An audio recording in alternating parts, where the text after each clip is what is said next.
Hi guys! Welcome back to Colette's vlog. Nakita niyo naman sa initial video clip, this is regarding unboxing, review, and a simple demo for the Lumos Dawn Smart Projector. So, i-unbox lang muna natin. And then, we will set it up. And then also, we will do some sample demo and play it here at my wall dito sa room ko. Okay? So guys, buksan muna natin. And to give you an idea, pinurchase ko to here in Lumos, Malaysia. Actually, meron din sa Pilipinas, Lumos Philippines, you can order. And I believe, ito yung pinaka-affordable nilang smart projector. And this is a 1080p. So later, pakita ko na lang sa inyo yung specs para may idea kayo. Pero one thing for sure, maraming klaseng mga Lumos smart projector na nirelease na. So, having said that, buksan ko muna. Bear with me.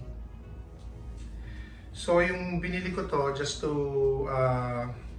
when I purchased it, a total of, in ringgit, that's 598 ringgit. So, and be careful guys, if you will order this, whether here in Malaysia or in the Philippines.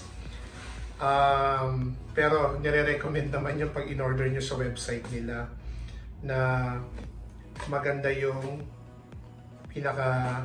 yung kumbaga ang bibilin mo is yung smart projector. Kasi meron tong parang dalawang level. Meron yung isang standard lang, as in purely projector, hindi siya smart, wala siyang built-in na Android na mga apps or mga application. And ito, yung pinurchase ko, smart na siya. Pero alam ko pag umorder ka, meron ding option if gusto mo merong parang stand para hindi ka na mahirapan. Pero kung meron ka namang elevated sa area mo, sa kwarto mo, hindi better, no need na. Pero kung wala, you can purchase that or you can buy a third party na mga stand. So, here you have it. Lumos Dawn Smart Projector. And sa Philippines, it cost this like, I think 8,000 something. Pero dito 598. Almost round up mo, 600 ringgit times mo sa 12 pesos na lang. So, here's the Lumos Dawn Projector. Unbox lang natin. So, buksan lang natin guys.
So guys, na-unbox na natin. And just to give you an idea, nag-unboxing and review na rin ako before, although it's in the different channel, which is in collaboration with Colette's Vlog. Yun yung Lumos Auro. You can see it here. Ayan. Yan yung dati kong in-unbox. It's a different kind of smart projector ng Lumos. Pero alam ko yan yung unang nilaunch. So after 2 or 3 years, sumulpot na tong Lumos doon. Ako, I kinda like it. Medyo mas compatible, easy to carry, plus madali siyang ma-set up. So you saw earlier kung ano yung mga parts niya, and tingnan mo, if you will try to imagine kung iaano ko sa mukha ko, oh, di ba? Ang liit lang. Kumbaga, easy to carry siya, kaya mo kahit lagay sa backpack mo, i-secure mo lang along with the box, okay na siya. And yun nga, very basic lang siya, may HDMI or mini HDMI, tapos yung AV connector, ito yung mga makaluma pa. Tapos yung smart remote. So later, we will now set it up, and then anuin natin, magpe-play lang tayo ng YouTube or tingnan natin. And usually, very basic naman to. Since this is a smart projector, once you turn it on, just like what I did before sa Lumos Auro, is through Wi-Fi, kukonekta siya. So make sure naka-on yung Wi-Fi nyo, and then just enter the network name and the password. And then from there, for sure, this is an Android type of smart projector. So one thing for sure, you can download dun mismo sa internal system neto yung mga apps na gusto mo. And I believe you can also do screen mirroring, AirPlay, so compatible na siya for both iOS and Android.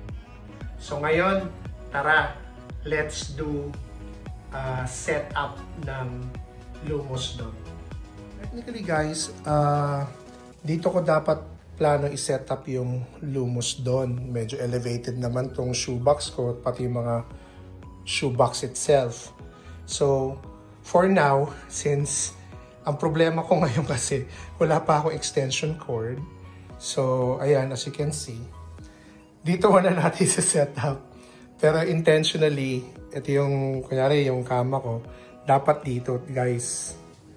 So, for now, ang gagawin ko muna, dito natin i-set up. Okay?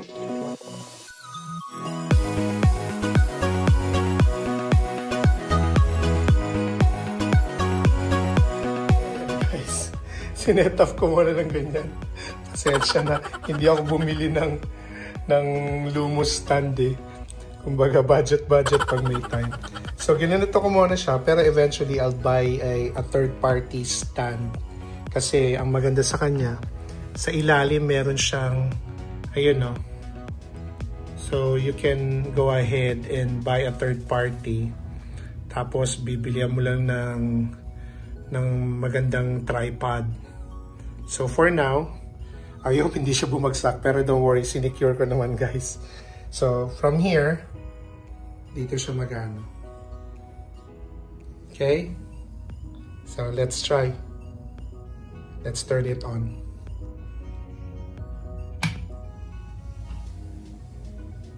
Oh, matik guys. Ito siya. Then later, we will close the light. Pero for now, let me check yung pag-setup. So guys, sinetup ko na. Hindi ko na pinakita sa inyo. Madali lang naman eh. Kasi the moment nag-turn on, it will ask you na parang start or begin. Tapos it will just guide you how to set it up, i-connect sa Wi-Fi mo, and then once it's connected to the Wi-Fi, that's the time you will go ahead and download the app. Like for now, ang dinownload ko muna is YouTube. Actually, naka-built in na YouTube, Netflix, Google Play Store, air screen. Ito yung sinasabi ko, you can use your mobile phone to do air mirroring. And then file manager, I think kung meron ka lang in-upload dyan through USB. Miracast, I think it's similar to air screen.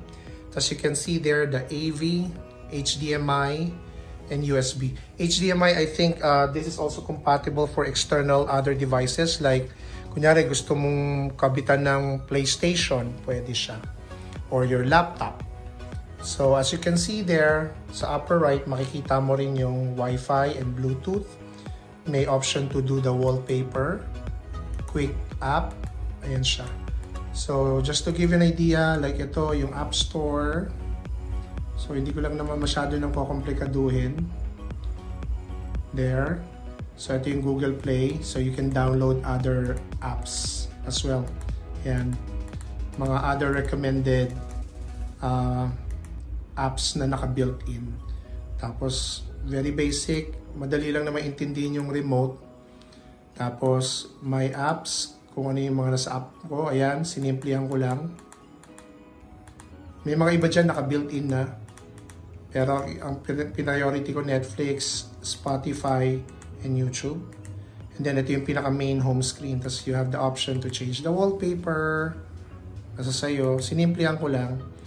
And then, here, you can see naka-connected sa network or sa Wi-Fi nyo through wireless. Ayan. So, okay naman siya. Strong connection. So, let's do the demo.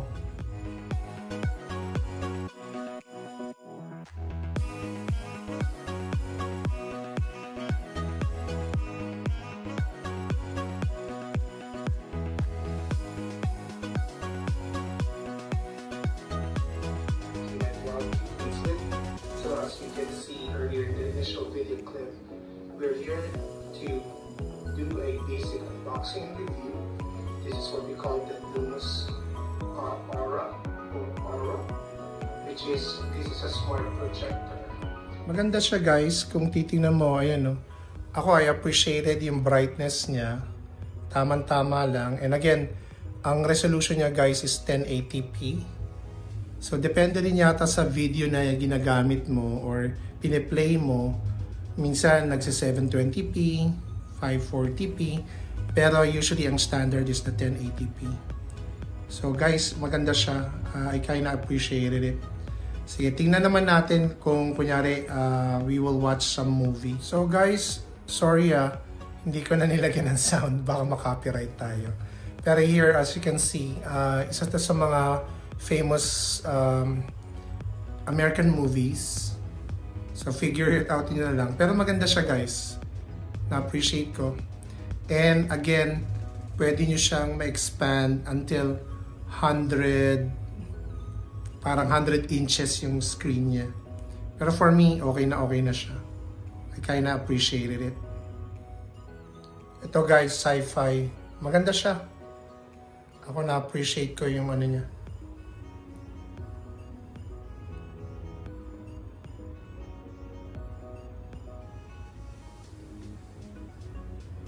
Ayan guys, oh.